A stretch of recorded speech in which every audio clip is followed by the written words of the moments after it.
Oh, are you recording now? Yes. Okay. Well, you needed to tell me. I told you to tell me. And so since you didn't, you're gonna when we're done with this, I'm gonna have you scrub laundry with a washboard outside.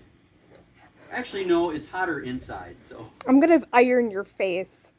yeah, our air conditioner still isn't working. We got our power back, which is great, but it's I don't know. Let me see just what it is outside while I give you riveting content here on the GKBC. I'm Graz, by the way. That's Evelyn. Hello. I'll entertain him while you're looking. Yeah, go ahead, entertain. So, yesterday was Paul McCartney's birthday. Okay, it's 90 degrees outside. 90. And it's only just barely slightly less in here. And only because we have it blocked off so the sun's not beating in. But it's probably 85 in here. And we had fans, but all they do is push hot air around. Anyway, I'm going to quit whining because at least we have power. I think I said I'm Graz. You did. It bears repeating though because, He's so wonderful. I am so great. I am so great. That's from The Simpsons. Anyway. Someone's gonna listen to Mary J. Blige after this. Oh, I'd rather watch The Acolyte.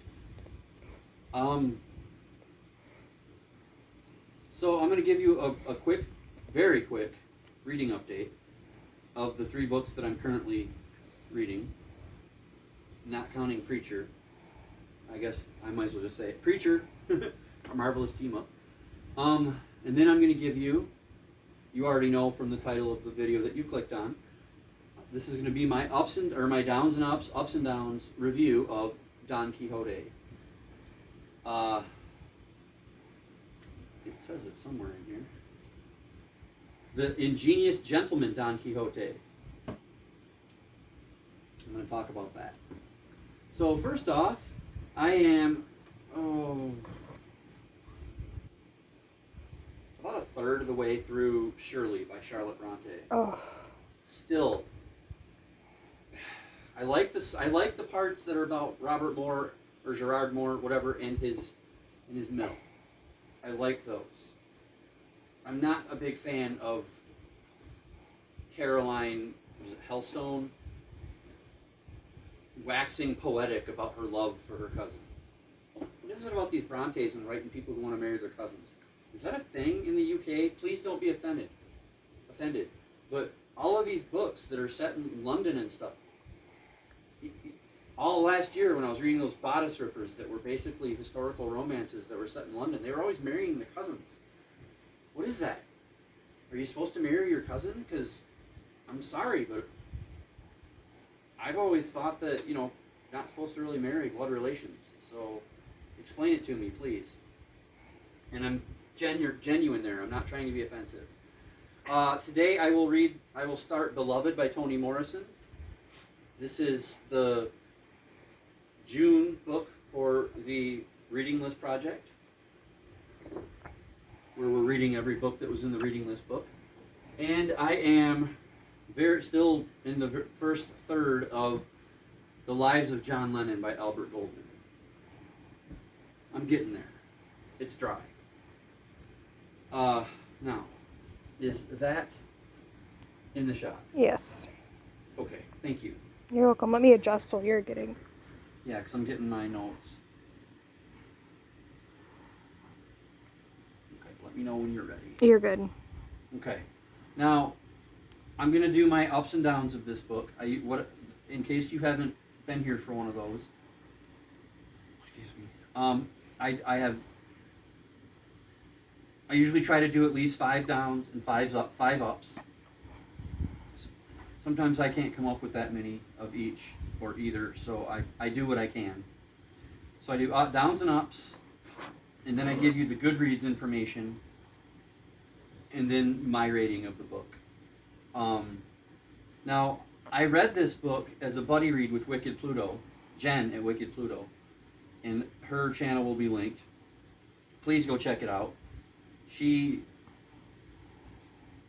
I'm just going to say this, and normally it's not about the subscriber count or the view count, but she puts so much work into every single video, and her passion shines through the screen. And if I'm lying, I'm dying, right, Evie? Mm-hmm. She's awesome, isn't she? She is. And I think that she's been on BookTube for 4 years, and she just recently crossed 100 subscribers, and I feel like she should be at least 500 to 1,000. So let's spread the word about Wicked Pluto. Wicked Pluto's Wicked Reading. Like I said, her channel will be linked in the D-Lead below. Maybe even in the title. I don't know. Yeah, she's really cool. Huh? She's really cool. She Yeah. likes bears and the Beatles. She likes bears. She likes the Beatles. She's a big Clive Cussler and Lloyd Alexander fan. Agatha Christie. She likes cats. I'm actually here to talk about Don Quixote, not Wicked Pluto, but you're about to get a bonus. Excuse me. But anyway, so I'm just going to talk about Don Quixote, the ingenious man of La Mancha, and his misadventures. Which is weird in this copy that I've got. We'll get to the publishing information, but my copy is from 1950. And it's the complete and unabridged, and it is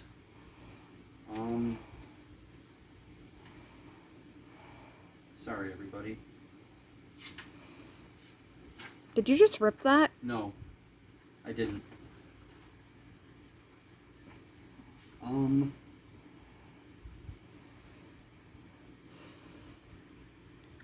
This is Ozel's revision of the translation by Peter Matteau. I tried to get as close to Wicked Pluto's book as I could.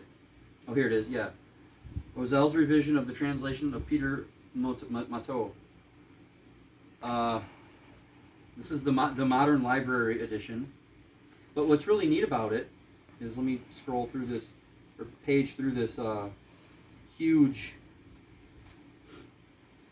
introduction. Next time, have all this ready. Shush. It's kind of cool because it says, the opening title page is The Life and Achievements of the Renowned Don Quixote de la Mancha. But achievements is spelled with a T at the beginning. A-T-C-H instead of just A-C-H. So I thought that was kind of weird. And there's a lot of spellings in this book that are bizarre. But okay, let me get into it before the daughter, Evie, throws something at me. I'm going to start shaking the camera. Please don't. All right, now what I like to do on this, in this little series of mine, is I do the downs first so that I kind of finish on a positive note. Okay, the downs. Number one, I think anybody would be able to know, it's far too long. We'll get into the page count later when I do the information, but it's far too long. I mean, it's almost like, oh, and it says by Cervantes. I don't know if I said that. Miguel de Cervantes. It's almost like he was getting paid by the word. And he might have been, because boy, did he pack it in.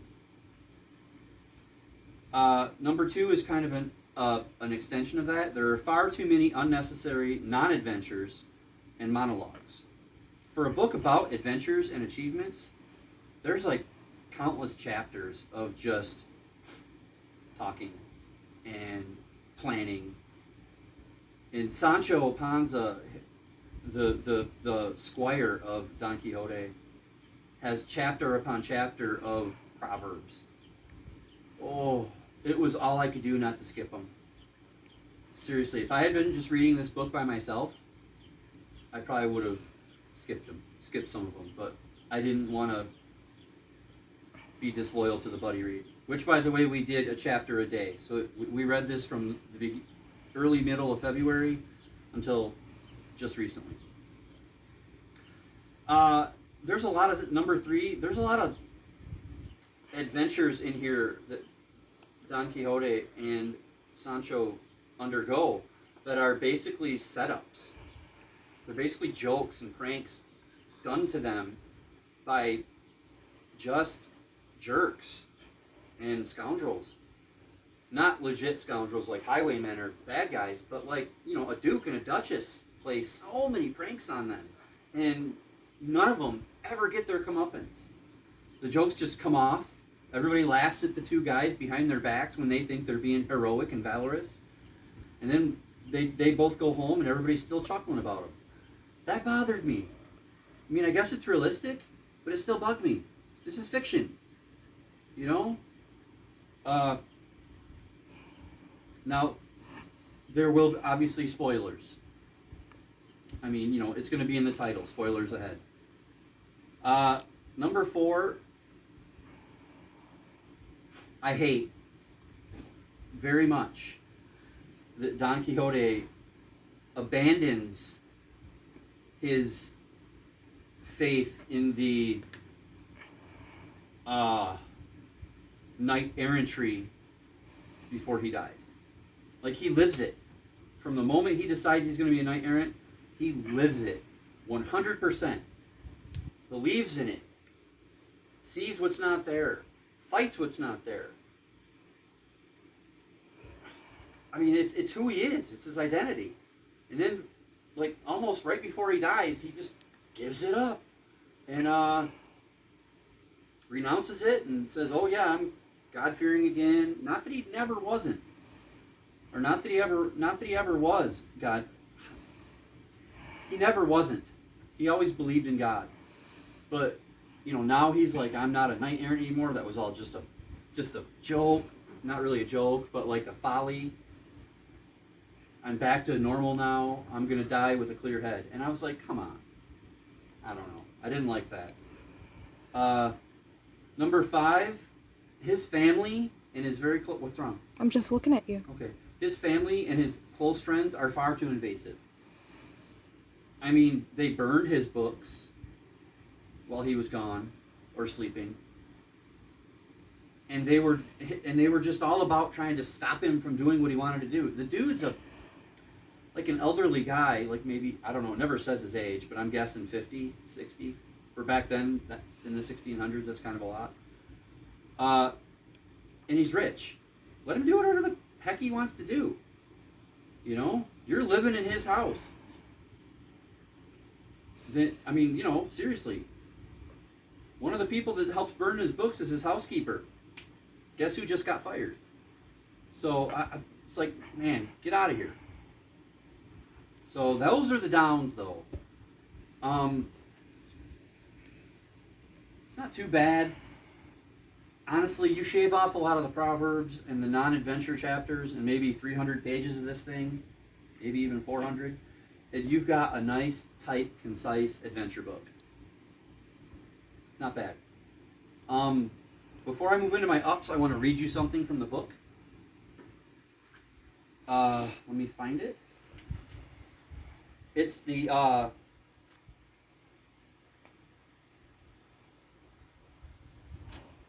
epitaph on his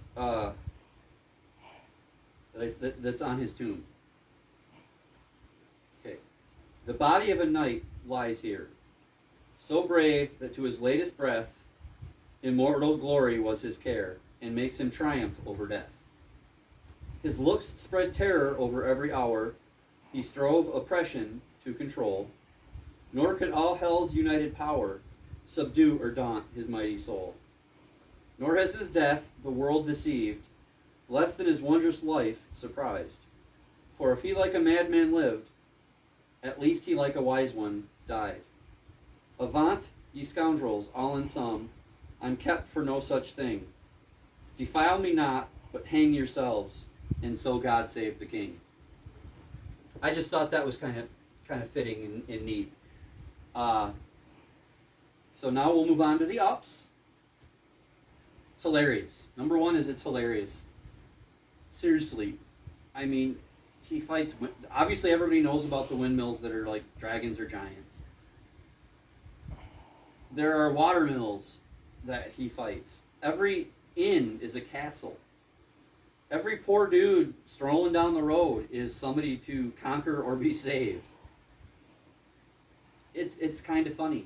He's tricked by this fake wooden horse that supposedly can fly in the air and take you many leagues, which I guess is a bunch of miles, in seconds. It's really funny at times. Number 2, Sancho Panza, his squire, was loyal. Almost to a fault. He knew that Don Quixote was probably a madman. He knew that none of this stuff was real. And yeah, he was doing it for money and for the fame that he was promised, but he was still there. He still had Quixote's back, the whole book. Even if he told him to his face how he felt, when the chips were down, he was right there with his master. I liked that. It was almost like Andy and Barney on the Andy Griffith Show. Barney, when they were alone, and occasionally when they weren't, would tell Andy how he felt about things, but when it came down to it, he had Andy's back. Not saying Andy Griffith was Don Quixote. It's just a comparison. Number 3, the quote-unquote battles and adventures, the descriptions were awesome. They were amazing. I mean, him having swordplay with a windmill was so well done.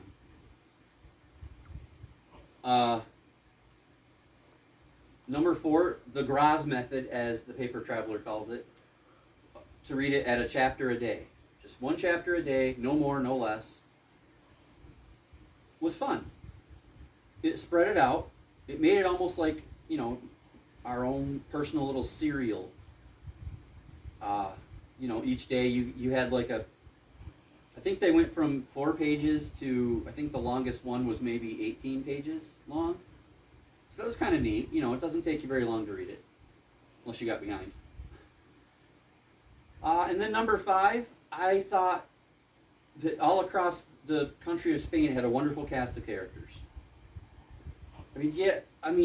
Yes, it was long, and there was some of the stuff that didn't need to be gone into, but we all fall into that from time to time. And the cast of characters here is very colorful. This could be like a 10-season TV show if they did it right. Seriously, this was so good in that aspect. Now I'll give you the information. My copy was 970 pages. So it's very long, and the print is very small. It was originally published in, you ready for this, Doctor? 1605. Wow, that's almost older than me. Yeah. So you're a highwayman. Like I said, my copy is from 1950. The Wicked Pluto's copy is from the 1930s something, I think. My copy on Goodreads, the closest approximation I could find, had a 3.90 out of 5. Okay? And that was across 274,712 ratings. And then the amount of reviews when I went and wrote this down was really cool. People who like numbers are going to love this. Because across those ratings, it had 1, 2, 3, 4, 5 reviews. 12,345, which is really neat. And one of them was mine. Now that 3.9 out of 5, if you multiply that by 2, you get a 7.8 out of 10. Okay? Now my personal rating was a little lower than that. I gave it a 7.57 out of 10. Mainly, obviously, for the downs that I've already spoken about, but seriously, it was the length and the proverbs and stuff that dragged it down for me. Because one of my rating categories is engagement, and if I'm bored, I'm not really engaged. So, but anyway, excuse me, that's the ups and downs, or downs and ups, of Don Quixote, Man of La Mancha. I hope that Jen had as much fun as I did. Again, please check our channel I got a tag coming out in a little bit, same day today. I'm going to give you a twofer on Wednesday because I forgot to do it yesterday. And then tomorrow, instead of Poetry Thursday, well, I might do Poetry Thursday. I found my notebook. But I'm going to tack on some announcements in some stuff too tomorrow. So, and on the tag later today, the doctor will be also taking part, even if it is from the other side of the camera. Mm-hmm. So that's Don Quixote. I don't want to dissuade you from reading it. I think it might be really good. I don't know if they've ever done it. Maybe Jen can tell me, or somebody else who knows. I don't know if they've ever done it, but I think it might be good as an audiobook. Like listening to a chapter a day, because I can imagine like some guy with a Spanish accent doing this stuff. One side note too. My copy has footnotes at the almost every page, explaining stupid stuff that really doesn't need to be explained. That means that actually adds nothing to the story. So about halfway through the book, I stopped reading them, and I don't really feel like I lost anything, because some of them were like, it would say a word in say Spanish, and then it would have the asterisk, or as Mickey Mantle called it, that funny little star thing. And then at the bottom of the page, it would just be like, this word is Spanish for horse. I don't really care. So I started skipping those. So that's that. I'm going to sign off here before the doctor's arm falls off, because she does a really good job, and I'm really grateful when she does this, because she tries really hard to stay still. But Don Quixote, Man of La Mancha. I will see all of you down the road reading more.